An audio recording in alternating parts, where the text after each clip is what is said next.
بيبدأ الفيلم سنة 1945 بجريس يلي بتصحى وهي مرعوبة وبتكون شافت كابوس. بعدها بيجي لعندها 3 أشخاص على البيت، مايلز وليديا وتوتال، وبيقولوا لها إنهم بيكونوا الخدم يلي طلبتهم جريس بإعلان قديم.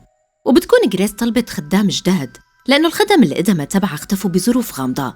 ولما بتسألها مايلز عن السبب بتقلها جريس إنه حتعرف السبب مع الوقت لما تتعرف منيح على البيت، وبتصير تشرح لهم عن قواعد البيت يلي لازم يلتزموا فيها، وإنه ولا باب جوات البيت بينفتح قبل ما الباب يلي قبله بيتسكر، ولازم تكون على طول براتي البيت مسكرة لأنه الضوء بيأذي ولادها نيكولاس وآنا، والأضوية ممنوعة بشكل نهائي.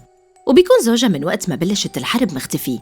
تاني يوم بتنتبه جريس إنه ساعي البيت ما أخذ الإعلان تبع الخدم، وهذا معناته إنه الإعلان ما وصل على الجريدة أصلاً. فبتطلب من مايلز تشرح لها عن سبب وجودهم عندها، فبتقلها مايلز إنه مو أول مرة بيخدموا هون، وإنهم بيعرفوا البيت كتير منيح، وبسبب حاجتهم للشغل رجعوا إجوا لهون. ولما بتكون جريس واقفة بتسمع صريخ واحد من أولادها بالغرفة، فبتركض بسرعة على غرفة نيكولاس، وبتكون حريصة على إغلاق الأبواب بإحكام. ولما بتصل لعنده بيقلها نيكولاس إنه هو ما كان عم يصرخ، فبتتركه وبتركض على غرفة آنا.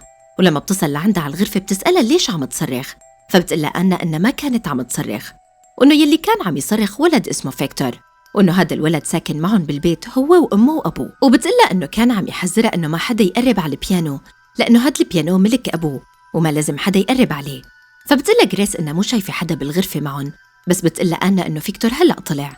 بس جريس بتكون مفكرة يلي عم تحكيه آنا مجرد هلاوس أطفال، بس لما بتندار وبتلاقي الباب يلي سكرته مفتوح لحاله بتتأكد من حكي بنتها، وبتروح بتعصب على مايلز وليديا لأنه بتكون مفكرة إنه هنن يلي فتحوا غرفة آنا، بس هنن بيقولوا لها إنه بهذا الوقت كانوا برات البيت.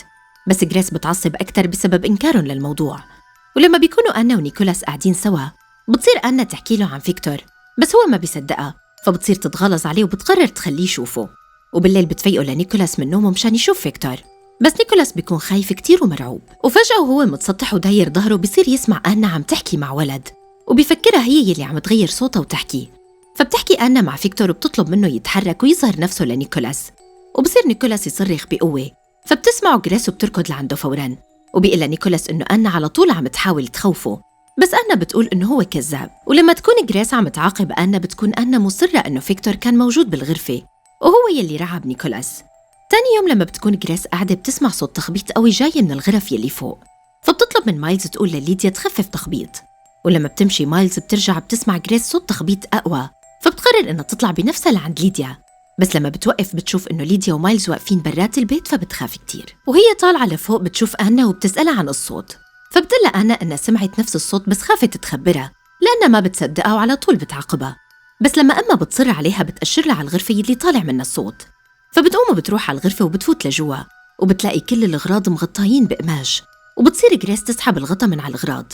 ولما بتطلع بالمراية بتلاقي باب الغرفة عم يتحرك، فبتطلع فوراً لبرات الغرفة، وبتصير آنا تدلها وين راحوا وتقلها بأي اتجاه، وبتقلها آنا إنهم قالوا لها إنه هذا البيت رح يكون بيتهم ولازم يتركوه. وبعدها بتورجيها آنا الأشخاص اللي شافتهم وجنبهم عدد المرات اللي شافتهم فيها، وبيكون من ضمنهم الأشخاص ووحدة عجوز، وبيكون فيكتور قايل لآنا إنه هي الساحرة. بس جريس ما بتهتم لحكي آنا، وبتطلب من مايلز وليديا إنه يفتحوا كل البرادي مشان تقدر تعرف مين يلي فات على البيت وعم يعمل كل هاد. بعدها بتشوف جريس ألبوم صور، وبتسأل مايلز عن الأشخاص الموجودين بالصورة، وبيكونوا كلهم متصورين وهن نايمين. فبتقلها مايلز إنه هدول مو نايمين وإنما ميتين، وبتقلها إنه هذا الشيء كان شائع بهي المنطقة وهو إنه يصوروا الميتين. وبتطلب منها لمايلز إنه تحرق كل الصور. بالليل بتسمع جريس صوت البيانو اشتغل، فبتروح على الغرفة وبتلاقي البيانو يلي كانت مسكرته وقافلته اشتغل لحاله، فبترجع بتقفله. ولما بتطلع لبرات الغرفة بيتسكر الباب بقوة بوشها، ولما بترجع لتحاول تفتحه ما بتقدر، فبتروح بتاخد المفتاح من مايلز.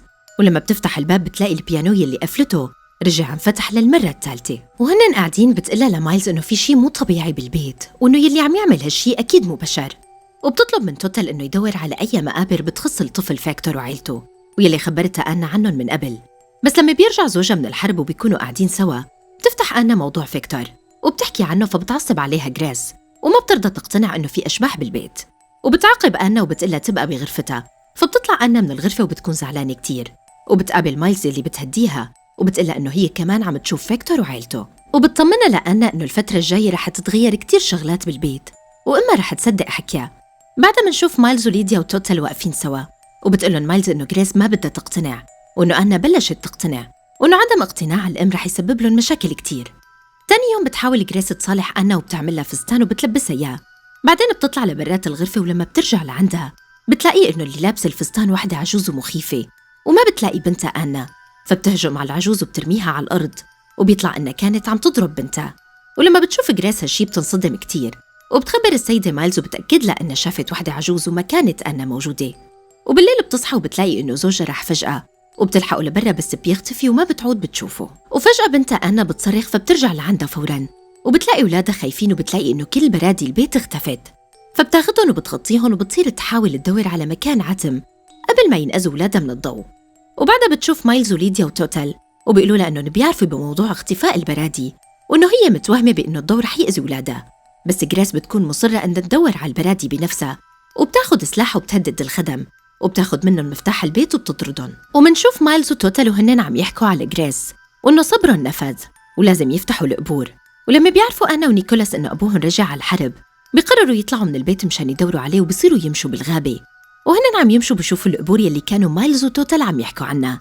بهذا الوقت كمان بتشوف جريس الصورة يلي كانت ناقصة من الألبوم الصور تبع الموتى، والصورة بتكون لمايلز وليديا وتوتال وهن ميتين. كمان أنا بتشوف أسماء مايلز وليديا وتوتال على القبور يلي لقتهم. وفجأة بيظهروا مايلز وتوتال وهن جايين لعندهم، وبتقول له أنا لنيكولاس إنه هدول أموات ولازم ما يقرب منهم.